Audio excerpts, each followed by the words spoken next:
صباح الخير عليكم، أتمنى يا رب إن انتوا تكونوا بخير. وصفتنا النهاردة سهلة وسريعة ما بتاخدش وقت. هنعمل فاهيتا الدجاج، وصفة مكسيكية بتتعمل بطرق كتير، اخترت بينهم الطريقة الأقرب للأصلية. هنبدأ مع بعض. كل المكونات هتلاقوها موجودة في صندوق الوصف. البهارات: نص معلقة صغيرة من بابريكا، كزبرة، كمون، توم وبصل، ملح، وربع معلقة صغيرة من الفلفل الأسود، ومعلقتين زيت.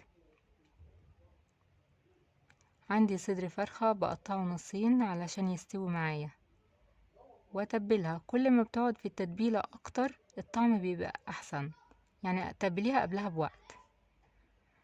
طاسة على النار واديها مسحة زيت، انا كده كده التتبيلة فيها زيت، احمرها اخليها تاخد اللون البني، واقلبها واغطيها عشان البخار يكمل سواها. عندي فلفل الوان وبصلة بقطعهم جوليان. بشيل الفاهيتا وانزل الخضار في نفس الطاسة، اسيبه يستوي. انا بعملهم منفصلين، الخضار لوحده والفراخ لوحدها.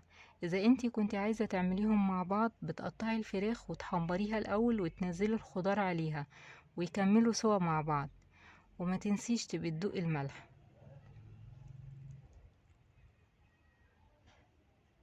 بقطع الفراخ علشان في التقديم يكون شكلها كويس. بتتقدم بطرق كتير، ينفع تتقدم سلطة باردة او سندوتشات او غموس. شكلها حلو ومش محتاجة حتى اني ازينها. عايزاكم تجربوها وتقولولي رأيكم ايه.